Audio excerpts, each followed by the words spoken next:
What's going on, everyone, and welcome back to the video. So, in case you missed it, we recently dropped our review over the iPhone 13, and that phone is amazing.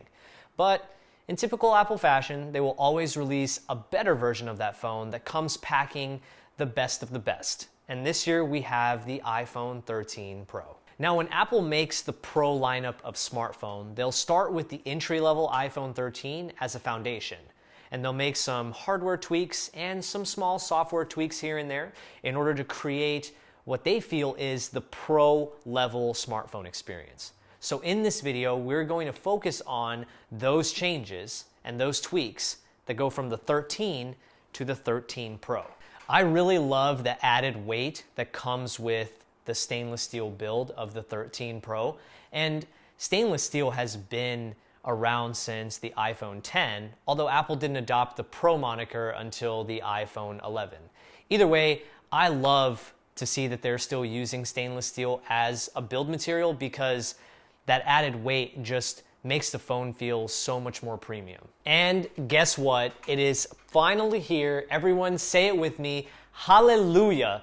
We have ProMotion displays on the Pro line of smartphones. So yes, the 13 Pro and the Pro Max come with 120 Hertz displays, and they are just as amazing as you probably expect them to be. I honestly can't stop just randomly scrolling between the pages on my phone because it is just so butter. And the technology that Apple's using is a variable refresh rate, which we've seen before. The refresh rate will fluctuate anywhere between 10 to 120 Hertz based on the content on your screen. And I mean, I know Apple typically has a history of being late with some features like this, but we're not that late. Android's only had it for, what year are we in, 2021? Android's only had it for like 4 years.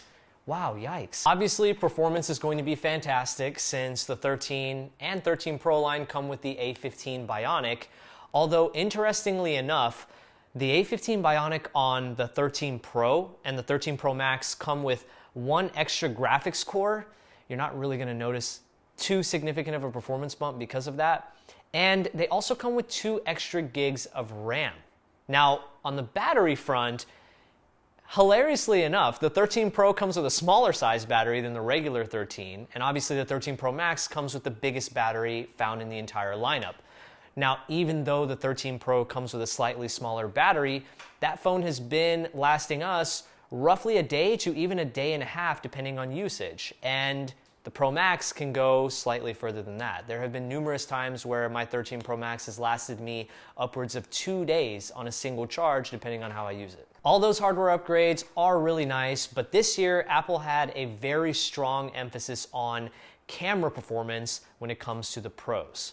In the realm of photography, there was emphasis on 2 specific things: night mode and macro photography.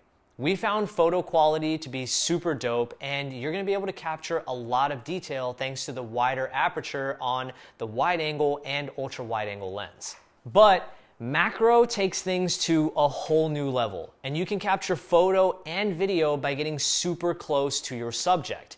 Macro mode on the iPhone 13 Pro is automatic, so once you get super close to your subject, the iPhone will automatically switch to the ultra wide angle camera.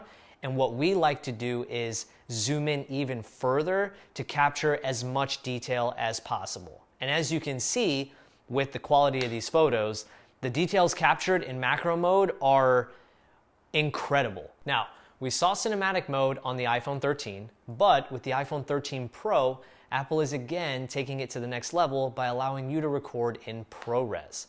ProRes will essentially allow you to capture video in a wider color spectrum and a lower compression rate, all in an attempt to deliver a cinema quality video experience on your iPhone.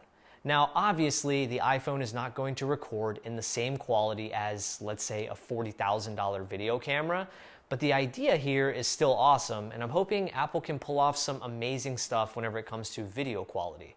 Unfortunately, we have no ProRes samples for you because that feature is still coming soon. But overall, I have really enjoyed my time with the iPhone 13 Pro. I personally have been using the Pro Max, and it's been amazing, but we do have other folks here in the studio that have been using the regular 13 Pro, and they have great things to say about that phone as well. The 13 Pro lineup got a decent amount of upgrades, I would say, but my favorite by far has been the ProMotion display. It is just so nice. I'm so happy it's here, regardless of how long it took Apple to implement it. But the iPhone 13 Pro starts at $999, and the Pro Max starts at $1,099. Now, those are both going to be for 128 gigs of storage, but you can always up it to 256, 512, or a massive 1 terabyte. I don't know who needs 1 terabyte worth of storage in an iPhone, but you know, the option is there for you. Now, keep in mind, if you want to record ProRes videos in 4K, you have to at least get 256 gigs of storage. If you get 128, you will be limited to ProRes at 1080p, and everyone is going to make fun of you. The iPhone 13 Pro lineup is available in 4 different colors. 3 of them are, okay, space gray, gold, and silver, and the new color is wickedly dope. That is Sierra Blue. So if you're gonna get one, I highly recommend that.